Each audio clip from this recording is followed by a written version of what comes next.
Espesyal karong buntaga tungod kay Donatay BIP. Mayon ta og BIP, very important person in the country today. Nganong importante man siya? Because he is the shining armor behind the whistleblowers of the Priority Development Assistance Funds scam. No? A shining armor siya ni Ben Harloy, remember? No, basta pork barrel scandal gani ang atoa dayong butang sa atong utok. GLN, Janet Lim Napules, nga napreso na karon, no? And then ayang kaso gitaral na sa Makati Regional Trial Court, no? Janet Lim Napules, nya ato dayong mahinumduman nga walay napreso nga Janet Lim Napules sa PDAP scandal kung walay Ben Harloy nga nahimong principal whistleblowers kasama sa 5 pa kabuok nga mga whistleblowers pod, no?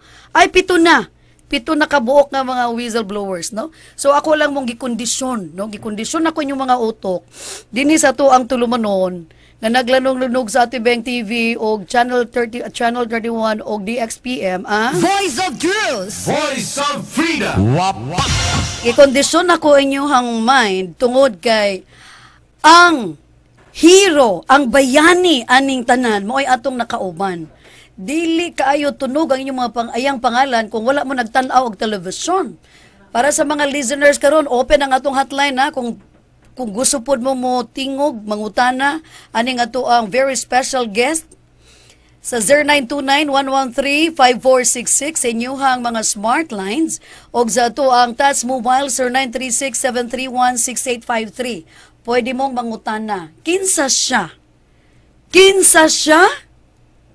He is somebody in the country. Sa ako nagaingon, usa siya ka hero. Para namo sa DXPM, usa siya ka shining armor. Kaya kung wala ni siya, why? Kaso, gawas nun gihapon si Janet Lim Napules.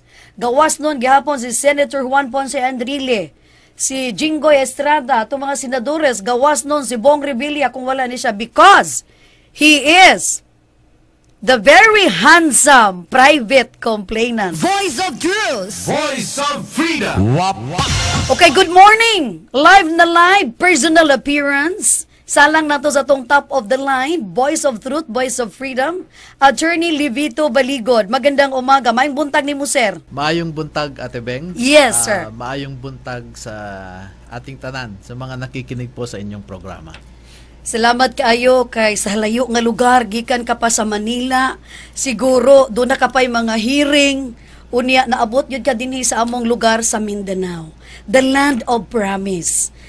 Daghan kayo mga kaigsunan na ito nga gusto mo tanaw ni mo personal kay nakita kanila sa television lang, no? Pero karon mga panahon na opportune kay sila. Opportunity nila nga madungog ka sa DXPM 91.9 nga naglanog-lanog sa duha ka probensya, Davao del Sur and Davao Occidental, nga gipanguluhan ni Governor Claude Peralta Bautista.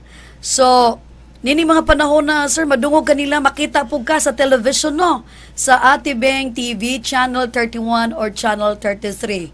I'm very much honored and we are very much proud of you to have you here, no? Nga ma-interview niya, ma-personal encounter yung kanako dini sa Voice of Truth, Voice of Freedom, top of the line segment sa Atibeng TV. Now, mangutan na lang ta, sir, no? Kay syempre, ang usa ka Attorney Livito Baligod, wala gyud na maili kung wala ang pork barrel scam, pork barrel scandal, no? Nga naglangkob og mga mo nagingon high echelons, di ba? Mga powerful people dinhi sa Pilipinas. Pero ikaw, mas powerful ka pa nila karon kay ikaw ang nakapakulong. Mangutana ko, sir, primarily, kinsa ang usa ka Attorney Livito Baligod? Asa na tawo, no? Unya, kinsa gigikanan nga mga ginikanan? Asa nag-eskwela? Unya, minyo ba? Doon na ba'y mga anak? Daghang mga dalagang na minaw ron. Unya, nga nung na abogado, unsa gyud ang imuhang basic course ni Attorney Libby Baligod. Sir, you have the floor, you have the time, you have the limelight. Ate Beng, gamay lang ako makasulti o makasabot sa Bisaya. Yes. Ang aking asawa ang Bisaya, taga Leyte. Oh, okay. Pero tuunan ko ang Bisaya. Pero pag sasagot po ako sa inyong mga tanong ay paminsan-minsan magtatagalog ako. Okay po. Oo. Ako po ay taga-probinsya ng Cagayan Valley. Mm. Nagtapos ako ng elementarya sa isang public school, secondary education sa isang private school sa Cagayan.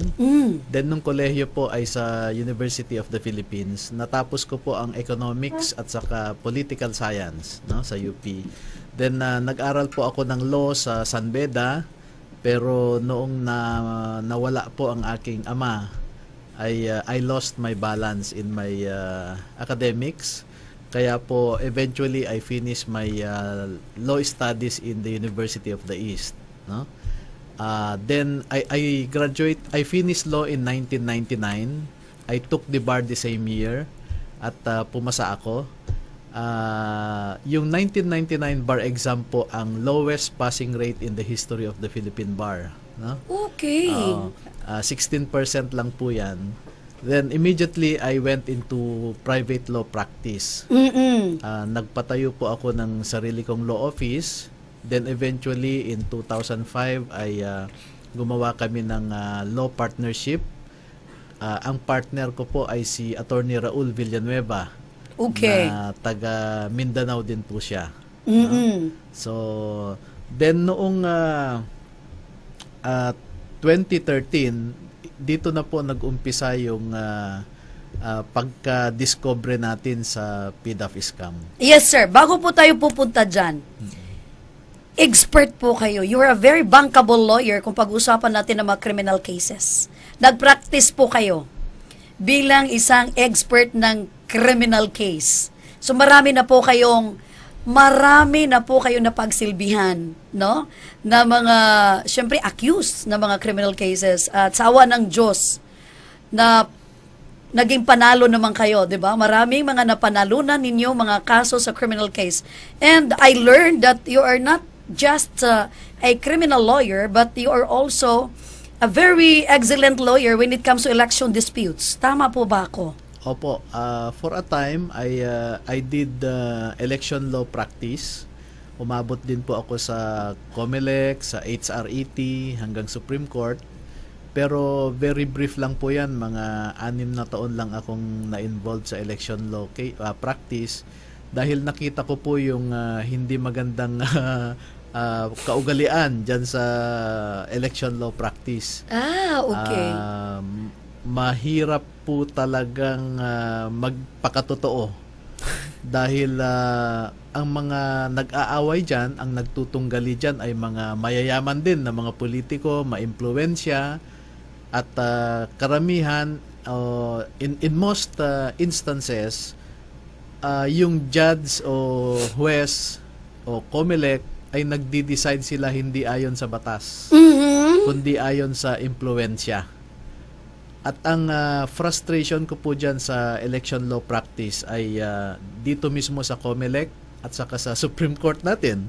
Dahil meron akong kaso na ang issue lamang ay yung correct mathematical computation ng total na nakuha ng isang kandidato.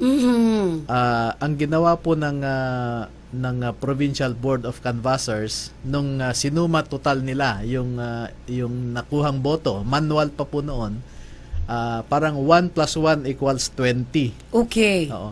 So ang sinabi ko, uy, mali ang addition ninyo. Di ba equals to? Oo, dapat. So ayaw baguhin ng Provincial Board of Canvassers yung mistake nila, so pumunta ako sa COMELEC. Ang sabi ko sa COMELEC, 1 + 1 is not 20. Pero ang sabi ng COMELEC, the mistake in the addition is not manifest. Okay. Dapat may manifestation. So hindi raw kitang-kita ang pagkakamali sa Palusot addition. na lang yun. Then pumunta po ako sa Supreme Court. And unfortunately, ganun din ang pagtingin ng Korte Suprema. Okay. Kaya ang sinabi ko... Naintindihan mo na lang. Ang sinabi ko sa isang manifestation ko, dahil hindi na ako nag-file ng motion for recon dahil ang sabi ng kliyente ko ay bastusan na daw yon. Okay. So ang sabi ko, kung hindi nyo nakikita na ang 1 + 1 is not 20, mahirap po tayong mahirap nyong tawagin ang Supreme Court na bastion of democracy, no? O last resort ng mga litigants dahil sila mismo ay nakikipagsabuatan sa hindi tamang pamamaraan. And I was actually inviting the Supreme Court to cite me in contempt at that time to explain to them that 1 plus 1 is not 20. Pero ang sabi ng Korte Suprema, noted. Kalaki naman, no? 220. So from then on, I stopped practicing election law. But really, you're a superb litigator for 13 years, di ba? As criminal lawyer, and congratulations to that. May inclination ka na dahil you're an economic graduate, no? And then political science. So, proceed ka na lang ng law. At ngayon, destiny mo na yan, no? Bilang isang lawyer, nakita ka ng Diyos na ikaw ang kailangan para mabulgar itong malaking katiwalian sa buong Pilipinas, which involves 10 billion worth of Port Priority Development Assistance scam or scandal. Ito lang, sa pagiging isang private practitioner mo na lawyer, kung saan naging litigator ka for several years, paano ka nakikilala ng Loy family or Ben-Hur Loy? Paano na link? Hindi ko maintindihan ng isang attorney Libby Baligod na siya ngayon ang siyempre tinitingala ng buong mundo dahil nagpapabolgar ng PDAP scam. Nakakonek kay Ben-Hur Loy. Dati ba kayo magkakaibigan? Hindi po. Ang nangyari po dyan ay meron akong lower class noon sa UP Vanguard, sa UP. Pero military officer po siya ngayon. I think he is now a lieutenant colonel in the Philippine Army. Na-assign po siya sa Zamboanga noon. At doon niya nakilala yung kanyang asawa, no?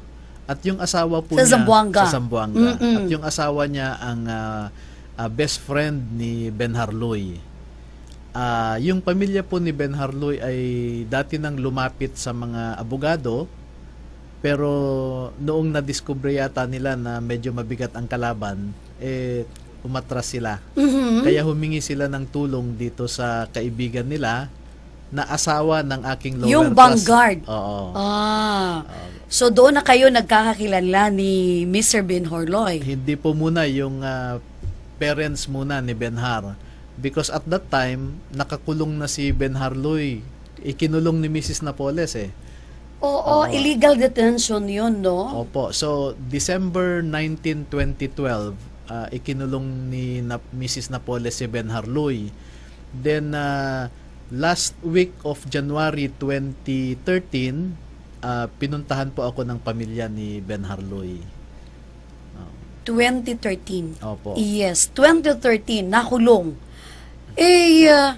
Noong nakulong si Mr. Ben-Hur Loy, yun na nasa sa isip mo na ito ang trabaho ko ngayon para mapangalagaan yung pagkakulong ni Ben-Hur Loy para makalabas siya. Mawala siya sa illegal detention ngayon. So doon na nag-umpisa ang kaso. Opo. Noong lumapit yung pamilya kasi ni Ben-Hur Loy, umiiyak yung nanay niya. At humihingi nga siya ng tulong sa akin na kung pwede daw ay mapalaya namin si Ben-Hur Loy sa pagkakulong ni Ginang Napoles. So ang immediately na tanong ko, sino ba itong Ginang Napoles na ito? At noong sinabi po nila na kamag-anak nila, ang advice ko po ay naku, pag-usapan nyo na lang po at kung maaari, kahit lumuhod kayo kay Ginang Napoles para lang ilabas niya si Ben-Hur, ay gawin nyo, kako po. That was in January of 2013. Dahil magkamag-anak, no? Opo. Parang amicable settlement na lang. Opo. Ang suggestion mo. Opo. Oo. Pero after 3 weeks or sometime mga 3rd week of February 2013, ay bumalik ang pamilya ni Ben-Hur Loy sa akin.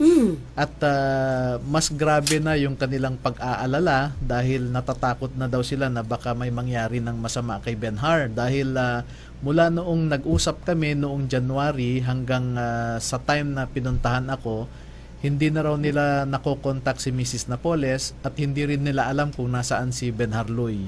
So, yun po ang umpisa kung bakit nagtanong ako ng mas malalim. Yes. Oo. So, noong nagkwento ang pamilya niya, nakita ko na merong illegal na business si Mrs. Napoles. Paano mo nakita yan? How were you able to discover na meron palang mga illegal business si Janet Lim Napoles? Ang unang kwento po kasi nila ay ang negosyo daw ni Mrs. Napoles ay yung nag-i-implement ng proyekto na funded by the government. Doon ako nagtaka kaagad dahil bakit mag-i-implement ng project ang isang private entity? Correct. Oo. Wala naman daw bidding na tinanong ko ano ba ito? Laging nananalo sa public bidding? Wala daw. Walang mga public bidding. Contractor ba siya? Yung mga ganyan? Dapat kung contractor siya, ay Kompleto. meron sana mga bidding. Pero ang sinasabi nila ay basta daw po nakukuha lang niya yung pondo. So, doon po ako naging curious. So, bakit naman niya kailangang ikulong si Benhar? Sabi ko. Kasi attorney, maraming alam kasi si Benhar sa mga proyekto ni Ginang Napoles dahil siya yung parang pinagkakatiwalaan daw ni Ginang Napoles. Okay. So, para ma-validate ko yung kwento nila, humingi ako ng mga pangalan ng mga empleyado ni Ginang Napoles na pwede kong makausap. So, nagbigay po sila ng mga pangalan at hinanap ko po ang mga taong ito. May taga Zamboanga, may taga Davao, meron pa akong pinauwi galing sa Hong Kong, no? Na dating mga katulong. At nung pinakwento ko po sila, Mga nani. opo, lumabas po na doon ko na-discover na nagpatayo pala ng napakaraming foundations si Ginang Napoles. At yung mga director sa foundations na yon ay yung mga katulong, driver, security guard, cook, gardener, yaya. No? So, nagtaka ako, bakit magiging officers and directors ito ng foundations na wala naman silang alam sa pag-implement ng mga milyong-milyong halagang proyekto na galing sa gobyerno. So, doon ko po nakuha ang... So, na-establish mo yung pagka-illegal ng Opo. kaniyang foundation. Opo. So, ang next step po na ginawa ko ay pumunta ako sa mga implementing agencies. Sa NABCOR, yung National Agribusiness Corporation. Malaking trabaho yun, no? Opo, sa TRC, yung Technology Resource Center. At nagtanong po ako sa mga opisyal doon to validate, no? Yes. And itong mga opisyal ng agencies na ito ay kinumpirma po nila sa akin. Nakausap ko si Mr. Dennis Cunanan ng TRC. Nakausap ko si Rodora Mendoza at saka si Victor Kakal ng NABCOR. At nagtutugma po yung mga kwento nila. Kaya po ang ginawa ko ay nag-file ako ng kaso sa PDAP scam at saka yung serious illegal detention case ni against Mrs. Napoles. Dahil po sa pagsampa ko na yan, in March 8, 2013 ko po sinampa yung kaso. March 8. Oo. At na-rescue namin si Benhar March 22. Or Okay. 2 weeks after na na-file ko yung mga kaso. Okay. Tututok tayo dyan, no? Babalikan ko yung pag-file mo ng kaso. Marami tayong pag-usapan po ukol dyan. Dito muna tayo sa pag-rescue. Paano mo na-rescue? Dahil nag-file kayo ng illegal detention. Saan ka pumunta kaagad-agad sa police authorities para ma-rescue? Sino kasama mo sa pag-rescue ni Mr. Benhar? Oo. Noong pinaghahandaan ko po itong kaso ay nag-iingat ako dahil maraming naka-payroll na mga law enforcers kay Ginang Napoles. Naka-payroll? Oo, at sa totoo po meron Grabe, siyang... no? Oo. Anyway, Ano yan? Mga swildado ng gobyerno yan? mga pulis, Oh mga, my God. pati NBI agent, meron silang binabanggit na Naka-payroll din? siya ang errand boy ni Mrs. Napoles. Okay. no? Pero hindi lahat, Oo, no? hindi naman lahat. Oo. Yung mga scalawags lang. No? Yes. Anyway, ang ginawa ko po ay nagtanong ako sa pamilya ni Ben Harloy kung ano yung mga posibilidad kung saan nila itinago si Benhar. Okay. So meron silang binabanggit na bahay sa Binyan, Laguna, sa Ayala, Alabang, sa Dasmariñas Village, sa Forbes Park. No? At mga high-end na villages sa Metro Manila, may bahay kasi si Mrs. Napoles. Kayaman po niya. Okay. Oo. Sa Forbes Park na lamang po, 2 bahay niya doon. Aha. Ah, Multi-million yan. Okay. oo. So ang ginawa ko po ay kasama ko yung isang kapatid ni Ben Harloy na lalaki, Mm. ay nag-ikot-ikot kami. Parang inobserve namin yung mga bahay-bahay na yan. Mm. At nagkaroon kami ng break noong sumagot yung kapatid ni Mrs. Napoles sa text na pinadala namin. Yun ang ginamit ninyo. Oo. Oo, sige. So, Ano ang yun? sabi ni Reynald Lim, sige, pwede niyong makita si Benhar sa Pacific Plaza Tower sa ganitong oras, sabi niya. Okay. So, Lead na yon, lead. Opo. So, nung napapayag po namin si Reynald Lim, kasi nagdidikta kami, ako po yung nagsasabi sa kapatid ni Benhar kung ano yung i-text. Mm-mm. Nung mataas na po yung probabilidad na makikita si Ben Harloy sa Pacific Plaza Tower, kwan po yan, very exclusive na condominium building Yeah. yan sa Global City. So itong si Rinaldo, paraging sama-sama ni Janet Lim Napoles. Hindi naman po, pero kapatid niya ito. Alam lang niya kung Oo, saan. Okay. oo. At saka siya ang Very reliable yun. Okay. siya mismo ang nagtatago kay Ben Harloy. Yun pala. So ang ginawa ko na po ay kinausap ko na ang NBI. Bakit NBI? 'Di ba? Marami man, mayroong CIDG, mayroong police, PNP, 'di ba? Bakit po National Bureau of Investigation? Siyempre, may mga kanya-kanya yan siyang assignment. Ito si IDJ, pag may medyang namatay, si IDJ ang puntahan natin na covered nila ang mga personalities na ito na sila mag-imbestiga. Bakit po NBI ang napili ninyo? Noong final ko kasi yung kaso nung March 8, 2013, ay may initial na akong conversation with a reliable unit in the National Bureau of Investigation.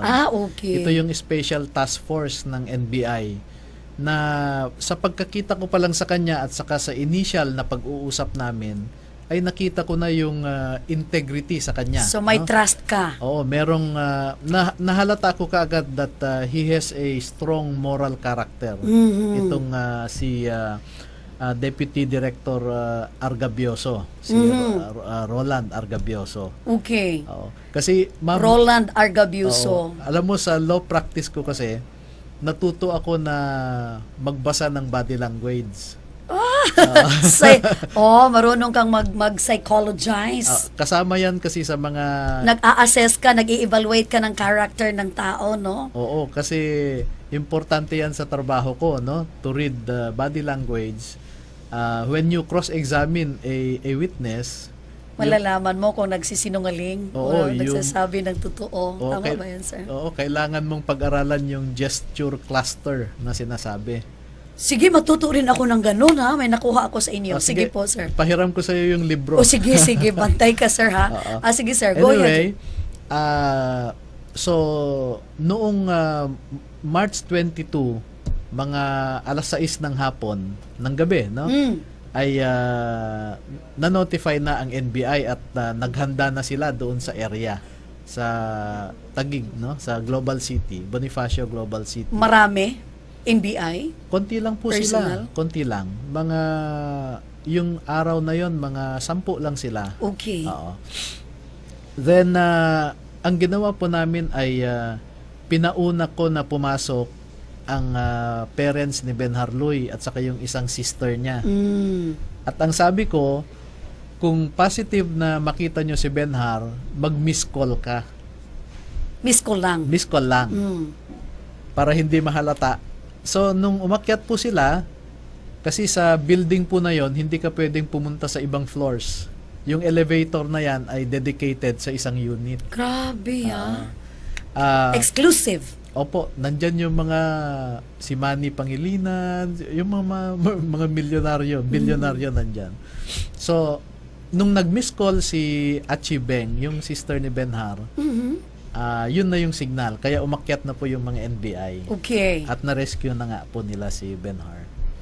So, pagkatapos doon, na-rescue kasama NBI, kasama ka rin doon, umakyat ka din, hindi? Hindi po. Hindi ako pwedeng Nasa umakyat. ibaba ka lang. From a distance po ako. At doon na nag-umpisa na nag-file na kayo ng serious illegal detention. Dati na po akong nag-file. Dati na. Kaya Oo. pala na-rescue na ninyo. Opo. Anong nangyari pagkatapos doon? Hinuli po ng NBI si Reynald Lim, yung kapatid niya. Pero nagdrama na magha-heart attack siya. Kaya dumiretso sa St. Luke's Hospital. Tapos Nagdadrama siya? Oo, na magha-heart attack. Parang masakit daw ang puso niya. So dumiretso sa St. Luke's Global City. Okay. Then si Mrs. Napoles naman ay sobra ang galit. Pinagsisigawan niya yung mga NBI agents. At ang sabi pa niya, Sino bang amo nyo? Ma'am, sa NBI po kami. Si Laila de Lima ang amo nyo. Tawagan nga ninyo si Laila. Gumaganon. Ganun ka yabang si Mrs. Napoles. Ginaganyan-ganyan lang niya ang Justice Secretary? Tawagan ninyo siya. Kwan daw niya, tawagan. Anyway, ma'am, totoong marami siyang connection. Oo. Kasi, noong iniimbestigahan na itong PDAF, sinabihan ako ng direktor ng NBI na 2 senador at isang mataas na opisyal sa Malacanang ang tumawag sa kanya. At ang sinabi daw ay, go easy on Napoles. Oo. But I'll just give you a glimpse on the connections of Mrs. Napoles. Yes, sige po. Ang humawak po na law firm ay yung Most Law, M-O-S-T na law firm. Most law. Most Law stands for Marcos, asawa ni Senator Bongbong. Yung O is Ochoa, the S. Executive Secretary. Ochoa. Yeah. Yung S is Serapio. Yung lawyer ni Erap Yes, Serapio. na up to now is a functionary in the City Hall, no? Close to Erap. And Tan, kwan ito, makikita po ninyo sa mga lakad-lakad ni Secretary Ochoa, nandyan yan si Attorney Tan, no? Most law office. Most Law. Then, kwan po, and noong nagrereklamo siya sa pagkakulong ng kapatid niya, Mrs. Napoles wrote the President, no? Sinulatan niya si President. Nung araw na yon na petsa, yung date ng letter niya, on the same day, hinan-carry yan sa Office of the President. Grabe. It was received on the same day by the private office of the President. And on the same day, may action kaagad yung Office of the President directing the DOJ and the NBI to investigate. Okay. So, tingnan nyo Connection nga talaga. po, kahit cabinet secretary na may sulat sa presidente, hindi yan maa-actionan on the same day. Pero dahil galing doon sa kanilang kampo, action ka agad. Action kaagad. Imbestigahan ka agad. Opo. So, ganon siya kadaming connection at ma-impluwensya, no? Oo, she was... Si Janet Lim Napoles, grabe talaga, Grabe ang connection po niya at sa course po ng research ko about her, I discovered that she was also a multi-billionaire. Pero nakulong. Ganito, sir. Eto, balikan ko yung pag-umpisa ng kaso po, no? Bakit ikaw ang naging private complainant? Bakit Baligod versus Janet Lim Napoles, Baligod versus Enrile sa file ng ombudsman? Bakit Baligod versus Jinggoy Estrada, Baligod versus Bong Revilla? Bakit ikaw? Sa dami namang tao dito sa ibabaw ng mundo, sa bayan ng Pilipinas, bakit isa lang ang nakikibaka? Walang takot na si Attorney Libito Baligod. Kwan po yan, noong nakita ko yung mga dokumento tungkol sa PDAF scam, parang ako mismo ay nasaktan, no? Dahil marami akong mga kakilala, kamag-anak, kaibigan na magsasaka. Alam ko ang hirap ng buhay ng magsasaka o mangingisda. Yung kaunting ayuda na binibigay ng gobyerno sa kanila, ay yun pa ang ninanakaw nila. And Katulad nung mga farm inputs. opo, na mga peke naman ang mga beneficiaries. Fertilizer. Fertilizer, pati mga uod po, no? Yung earthworm, Isipin po ninyo, Sali sa bugos yan? opo, sa 1 kilo ng earthworm, 8,000 pesos po yan. Mm. Pero yung earthworm, nakalagay sa, may kasamang lupa yan eh. Mm-mm. Na bilang mo, mga 20 lang na earthworm yan. Tapos ang nagpabigat, Yung lupa. Yung lupa. Oo. Kung 1 kilo, it's 8,000 pesos. Grabe, no? Ang worst po, mabuti sana kung ibigay pa nila yon sa mga tao. Hindi dahil fake yung mga pangalan eh. So, wala talagang uod. Wala talagang fertilizer na nibigay sa mga farmers. Wala po talaga. Kasi hindi naman existing yung mga tao. Doon ka nasaktan. Opo, dahil I discovered that our problem is not really the lack of funds. Mm. Ang problema natin ay yung pondo na para sa mga magsasaka, mangingisda, para bumuti naman ang buhay nila, ay yun ang ninanakaw po nila. Mhm. Oh, and I cannot reconcile the paradox that our farmers are the ones who produce our food, and yet they are the ones who go hungry. Uy, totoo po yan. Kaya pala masakit ang dibdib mo. Bakit ganon na hindi nakakarating sa ating mga magsasaka yung dapat na makuha nila? Dahil may pera nga pero hindi na ibigay po sa kanilang mga projects, no? Katulad ng mga farm inputs na yon. So, doon ka humuhugot ng lakas. Opo, Ate Beng. At alam nyo, noong pinag-aralan kong mabuti, sinaliksik ko ang PDAF scam, dito ko rin na-discover yung mga mas malalaking scam pala. Oh, Alam nyo kung ang PDAF scam ay isang tasa ng tubig, yung pork barrel fund scam ay isang drum. wow. Grabe, no?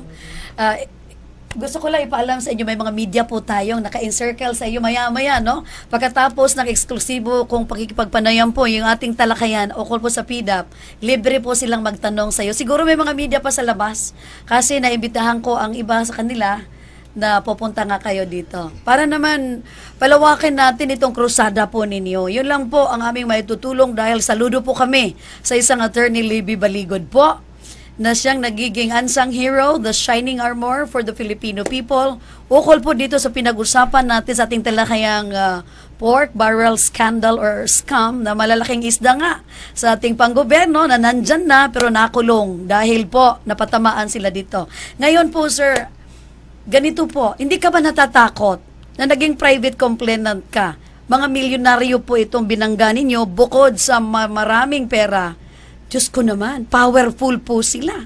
At kayo po'y nag-iisa sa kusada ninyo, bukod na lang sa mga Filipino people na naniniwala po sa etong yung pakikibaka po ninyo. Alam nyo po, yung sa tingin ko ay karamihan sa ating mga kababayan ay desente, no? At kung napunta sa kanila itong mga ebidensya na ito, palagay ko naman ay gagawa sila ng nararapat.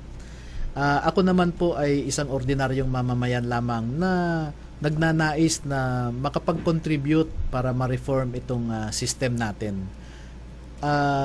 Yung nagawa ko po na yan ay maliit lamang kumpara sa mga nagawa ng mga naunang mga pinuno natin. Sila po talaga ay nagbuwis ng buhay, ano? You have Jose Rizal, Bonifacio, Aguinaldo, Juan Luna, Macario Sakay, Del Pilar. Sila po ay nagbuwis ng buhay para sa bayan eh. Totoo po yan. At doon ako na iinggit dahil alam nyo yung mga pinuno natin ngayon or karamihan sa mga namumuno sa atin ngayon ay nabubuhay sila sa buwis ng bayan. Totoo po yan. Totoo mga bayani, patay na yun sila eh. Dapat may bayani tayong buhay. Sa pagkatao mo, pwede natin mapagkitaan yan. Ako po ay natakot din. Sa totoo lang, natakot ako So you have fears in your endeavor today. Ito Opo. undertaking po ninyo. Oo, pero hindi po pwedeng manaig ang pagkatakot. No? Kasi sabi ko nga, if I will not do something, I feel like I cannot call myself a Filipino anymore. Oo, yun ang pakiramdam. Kaya po noong nakita ko ito, I convinced the witnesses, I convinced the whistleblowers to come out. Kinumbinsi ko po sila na isiwalat nila yung kanilang nalalaman at binigyan ko po sila ng 1 linggo na mag-isip-isip, magmuni-muni. kasama ko po sila na nagdadasal noon. At nung nakapag-desisyon po sila, nakonsulta nila yung pamilya nila, ay doon na po kami nag-umpisang magtrabaho. Kinuhanan ko sila ng mga statements nila. Nangalap po ako ng mga dokumento, no? At doon, nag-file na po kami sa Department of Justice. Hindi po basta-basta itong kinaharap po ninyo ngayon. Because you are used to private practice, hindi po ba? At ito, iba ito, private practice nga ito, pero ibang kaso ito. Hindi ba na-on siya, hindi ba na-disturbo yung mga valued clients mo sa yung private practice before you entered into this fearful undertaking? Kwan po, noong umiigting ang investigasyon ng NBI, and I had to cooperate with them, and in fact, to partner with them in the investigation. Okay. I had to surrender some of my cases, no? In fact, meron akong kaso noon na malaki. It involves a 1.7 billion corporate rehabilitation. Okay. I Malaking pera yon dahil syempre may tarepa ang mga lawyers, alam ko yan. No? Opo. Yung corporate rehabilitation case po na yon, ang kalaban ko po doon 34 na mga big lenders, no? Lahat ng malalaking commercial banks. BDO, BPI, PNB, lahat ng financial institutions naging creditor kasi ng client namin. So malaking isda din yung client mo pero legal naman ang negosyo. Opo. Yes, sir. Natamaan lang sa financial crisis noon. Pero kwan naman, merong enough asset, yung assets nila more than the indebtedness. Kanya lang hindi liquid. So pero in short, malaki po yung mga binabayad sa atin noon, no? And with some other cases also. Pero I had to give up all those cases para lang mabigyan ko ng material time itong PDAF scam cases. So ibig sabihin na i-give up mo na yung iba, binigay mo sa ibang mga lawyers, mga corporate lawyers mo, pagkatapos dito ka tumutok. Di ba naepektuhan ang income po natin? Malaki bang kinikita nyo po? Sorry to ask this, no? Di na lang ako mag-involve kung gaano mang kalaki yung amount. Pero I have to ask this. Dahil dito lalabas yung heartfelt or devotion mo ba sa trabaho mo na ipakikibaka mo itong PDAP scandal na ito. Malaki bang kinikita mo kay Ben Harloy? Kayo pong counsel, private counsel ni Ben Harloy. Ikumpara sa makinikita mo na focus ka na po dito, hindi po ba naapektuhan yung regular income po ninyo? Wala pong binayad sa akin ang pamilya ni Ben ba? Harloy. In fact, it's the other way around. Sa PDAP scam cases, sinuportahan ko yung pamilya nila. Pati yung pamilya ng ilang witnesses din po. Ganon? Diyos ko naman, ganun pala yun. Sinasakripisyo mo yung ibang mga clients mo. Pagkatapos, nakuha pa yung income mo para itulong sa pamilya ni Ben Harloy. Dahil kailangan nila ng tulong.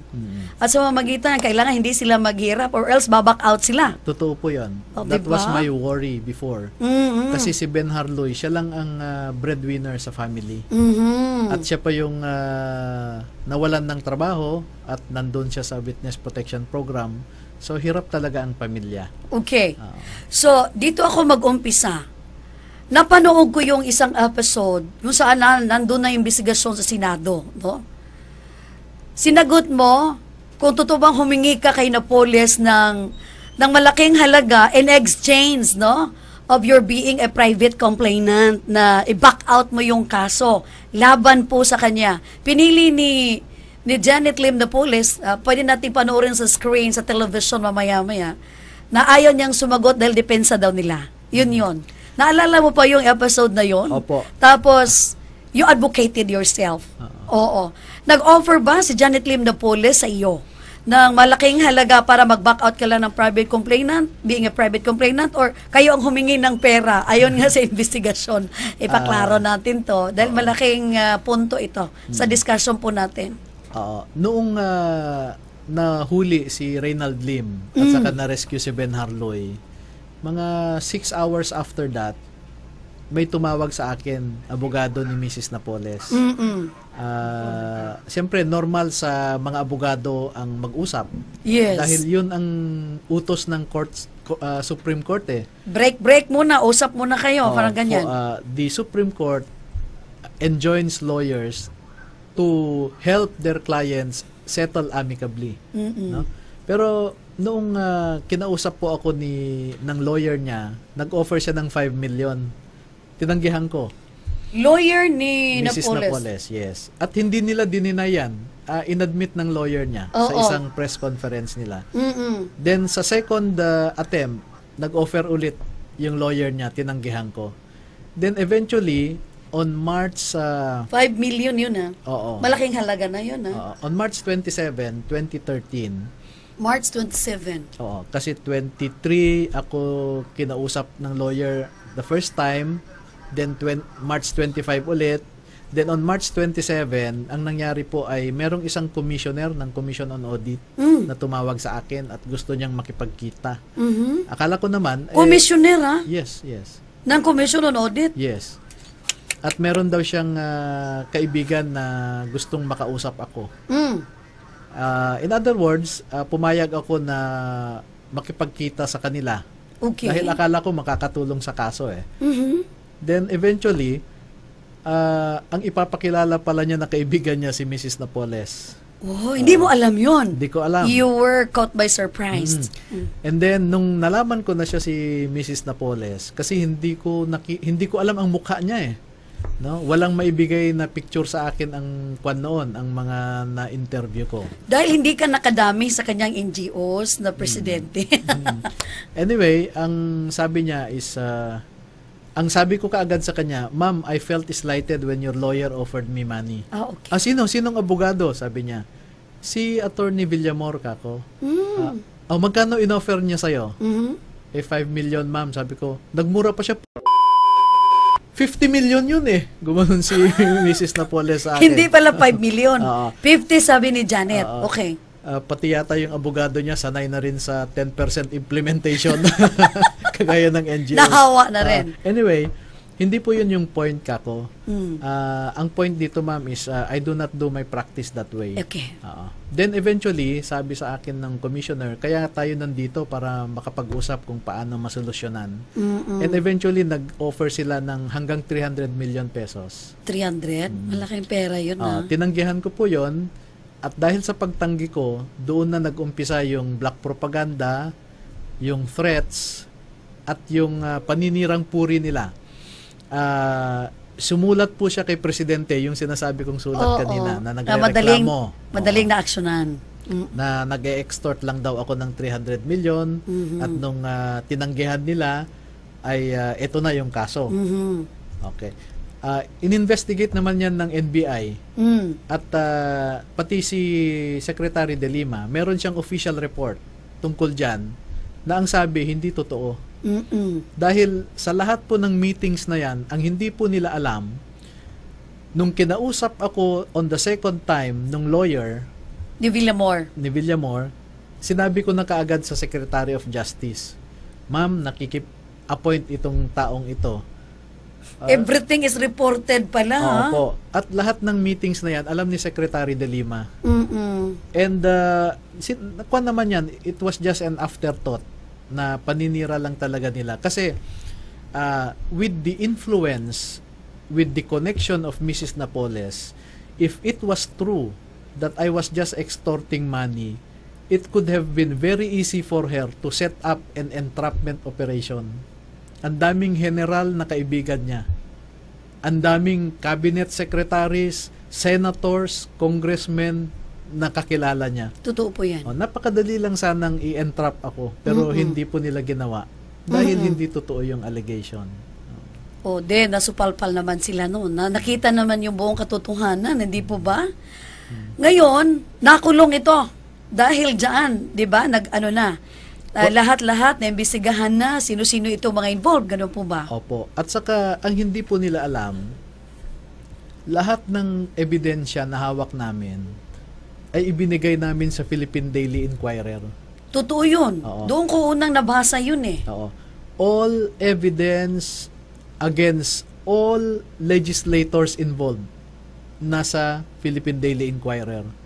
So, ang sabi nga niya, nag-e-extort lang daw ako. paano ako mag-e-extort hindi ko naman siya matutulungan. Dahil Totoo. lahat ng ebidensya isinabmit ko na sa Philippine Daily Inquirer, sa Department of Justice, pati po sa Office of the Ombudsman may binigay kami sa kanila. Kompleto po 'yan. Alam mo, may natutunan ako. Ganon pala yun dapat, no? Furnish ka ng copy sa mga legitimate naman na mapagkatiwalaan po natin na mga outlets na paniwala natin makakatulong sa atin. Sir, nagdugtong-dugtong na yon hanggang sa makakarating sa kaso ni na Juan Ponce Enrile, ni na Jinggoy Estrada, at saka ni na Bong Revilla, di po ba? Plunder yung kaso nila. Walang bail po yon na may rekomenda. Opo. Yes, sir. Paano po nangyari? Sila unang na-discover, sila unang nakulong. Sa kadami-dami ng mga lawmakers. Inuna po kasi namin yung malalaki. Okay. Yung mga nakatanggap ng komisyon na malalaki talaga. So, inuna po namin sila. At yun nga po, May mabigat na ebidensya, Oo. kaya napunta sa kulungan. nung una po ay sinasabi nila na gawa-gawa lang namin. Mm-mm. Pero dumaan po kami sa proseso. In-evaluate ng NBI at nakita nila na may ebidensya. Mhm. Pero balikan, mag-rewind lang ako Yes, ng konti. konti. Alam nyo ma'am, noong final ko ito March 8, 2013, Mm-mm. nung June of that year, actually dinismiss ng DOJ yan eh. Na-dismiss pala yun? Because DOJ, yung mga nag-imbestiga kuno sa DOJ, hindi sila naniniwala dito sa PDAF scam. Okay. Kaya, blessing in disguise na after kong final sa DOJ on March 8 yung kaso, sa hapon, kausap ko na yung mga media friends natin. Dahil, Media. kasi ang merong alarming words na narinig ako kasi Ano po nung yun? final ko. Parang hindi ko yata masabi over the on air pero hindi ko sasabihin kung sino ito, no? Pero ang sabi niya, dapat March 1 ko i-file, ma'am eh. Oo. Kaya makikita nyo sa letter ko sa DOJ ang date March 1. Importante yung date, no? Oo. Ngayon, ang sabi sa akin, wag mo munang i-file yan. I'll call you up when pwede na. Okay. So, pinabalik. Siya yung nagsabi. Ayun, Opo. hindi mo ngalanan. Nung March 8, bumalik ako. And ang sabi niya, na-brief na raw niya si President, no? At ang term na ginamit is the President is ambivalent on this because he does not know where this will go to or hanggang saan pupunta ito. Mm-mm. Yung words po na yon alarmed me. Mm-mm. Kaya po sa gabi of March 8, kausap ko na ang media friends. So, Kasi maganda. Dahil nakatulong sa iyo mga media friends mo. Opo, at yan po ang success ng PDAF scam expose. Ang media at yung mga kababayan din natin. Remember yung mga tao na nagrally Mm-mm. against the PDAF? So yan po yung combination ng media at saka mga kababayan natin. And I believe ever since that Philippine media is still Jeffersonian in character, Yeah. no? Na media is the best counterbalance against the government's abuses or excesses. Totoo po yan. Kaya po ipinimigay ko yung mga dokumento. Kaya nung June, tinismiss nila ito eh. Paano na-revive? Oo. Then, nag-umpisang lumabas sa Philippine Daily Inquirer, Yes. saka sa Rappler. Kaya, barely a month, binaliktad ang desisyon. Magaling. Nag-reverse ang DOJ. Nag-reverse ang DOJ. So, yun na yun. Dahil nakikita ng taong bayan sa pamagitan ng media. Opo. And then, ang sabi ng NBI, may basehan. So, yung findings ng NBI, in-evaluate po yan ng lawyers ng Department of Justice ulit. At ang sabi, may basis. Kaya po, after that, lumabas naman yung special COA audit report for the 207 to 209 PDAF. At ang sabi ng COA, totoo, may basehan.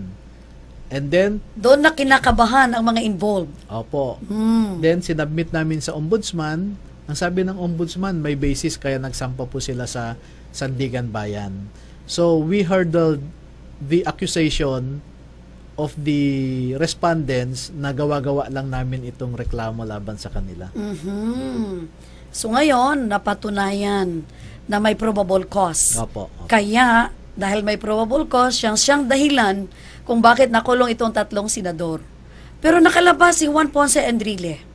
Opo, I believe na the Supreme Court committed a mistake on its decision to grant Senator Enrile bail. Because sa ilalim po ng ating saligang batas, sa capital offenses, isa lang ang rason para ka makapagpiyansa. Ang rason na yan ay if the evidence of guilt is not strong. Pero pag titingnan nyo yung desisyon ng Supreme Court, wala man lang discussion about whether the evidence is strong or weak eh. Ang sinabi ng Supreme Court, they granted bail to Senator Enrile because of medical reason, because of old age, and because he is no longer a flight risk. Na yung tatlong yan ay wala po sa saligang batas. Hindi ba kino-question na ang desisyon ng Supreme Court? Mayroon pong pending na motion for reconsideration sa decision na yan. Okay. So, wala pang resolution. Siyempre, may bumoboto ng mga justices. 8-6 ang decision po noon eh. 8 in favor of the grant of Naalala ko, si Senator Juan Ponce Enrile ay siya yung nakaupo kung bakit na-impeach si Justice Renato Corona, hindi po ba? Oo, so pwede pala ipa-impeach yung mga justices kung meron silang errors in the resolution, no?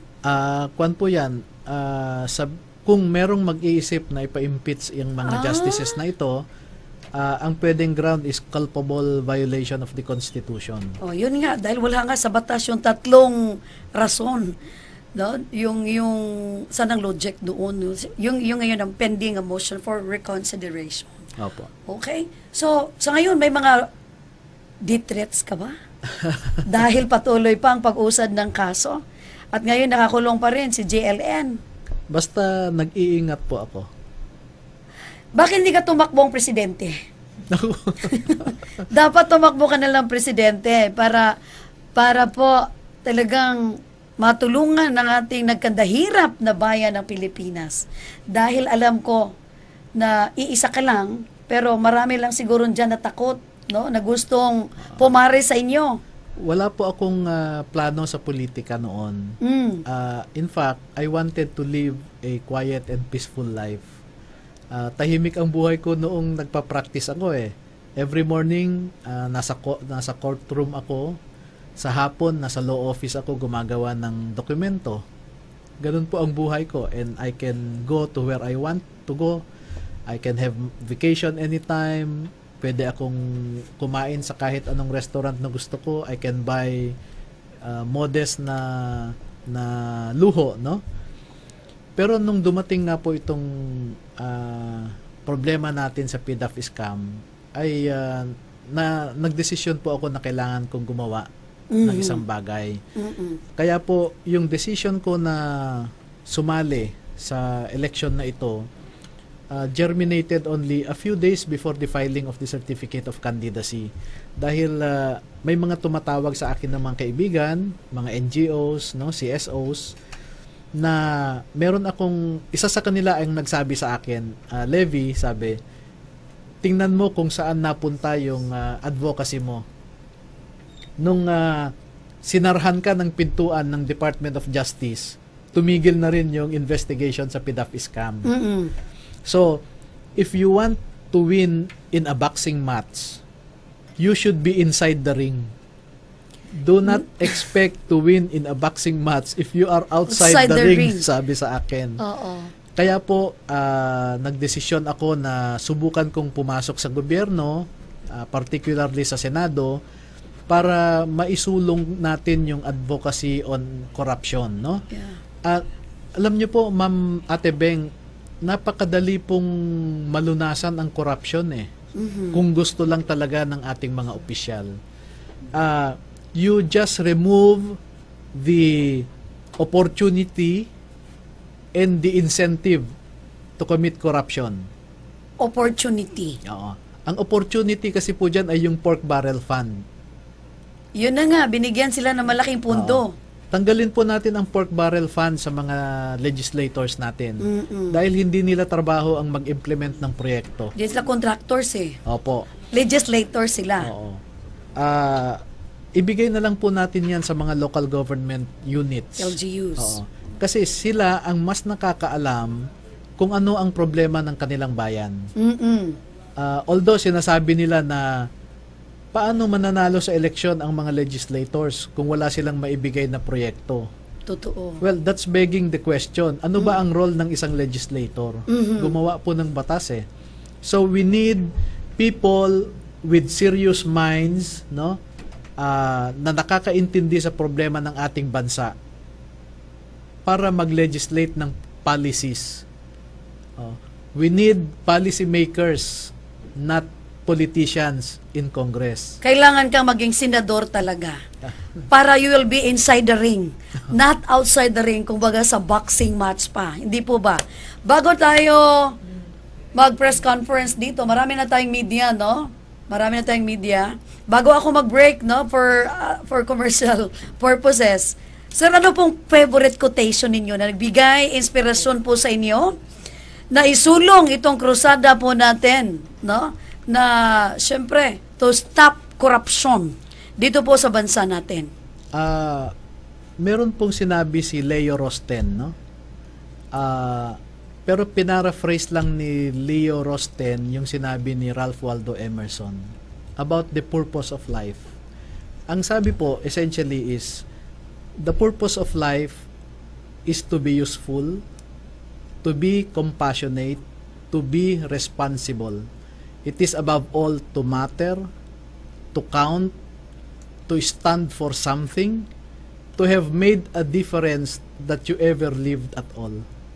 Galing naman. Yun po ang aking guiding light. Memorize mo, ha? Now, you're running for senator. Eto na nga. Anong edge mo over all candidates? Naku, mahirap sagutin yan, ano? Dahil sa traditional na pananaw, para manalo ka, you must have hundreds of millions of pesos. You must belong to a dynasty. You must belong to a political party. You must have a famous name. Kaya nga yung mga artista, no? Lahat po yan, wala ako. Pero wala din sila na meron ka. Ang tinutuntungan ko lamang po ay yung nagawa ko na. Napakita ko na kahit wala pa ako sa gobyerno, ay may nagawa ako para sa ating bayan, yung labanan ang korupsyon. Wapak. Pangalawa po ay nakikita ko ang sarili ko talaga na I have a passionate commitment on something that I believe in. Kaya po, nung nakita ko at naniwala ako na dapat malunasan natin ang problema ng korupsyon, ay tinahak ko po yung mahirap na daan na yon. At pangatlo po ay bata pa naman ako, no? 46 years old. 46. Akala ko 45 lang. Oo. May lakas pa ako na mamasyal sa mga kanayunan, sa mga countryside, para makita ko po ang totoong problema ng ating mga kababayan. Marami po kasi dyan na lumalabas lamang ang mukha nila sa telebisyon, pero hindi nila nakikita ang totoong kondisyon ng ating mga kababayan. Katulad po ngayon, nanggaling ako sa halos lahat ng bayan sa Eastern Mindanao, mula sa Surigao City hanggang sa Davao City. Nadaanan ko ang Lianga, San Francisco, San Agustin, Caguait, Carmen, mga mahihirap po na bayan, Panabo City, at nakita ko po yung totoong sitwasyon nila. Hindi ko sila tinitingnan bilang statistics lamang. Kaya po kung pagpapalarin tayo, kung may biyaya ang ating Panginoon na makapasok po tayo, ay sa tingin ko alam ko na ang aking gagawin. Hindi ko na huhulaan kung ano ba ang problema ng ating mga kababayan dahil nakita ko na po. Maraming salamat. Congratulations, no? Si Attorney Libito, just Livy, for short. Livy Baligod po, ang ating unsung hero, the shining armor of the PDAP scandal.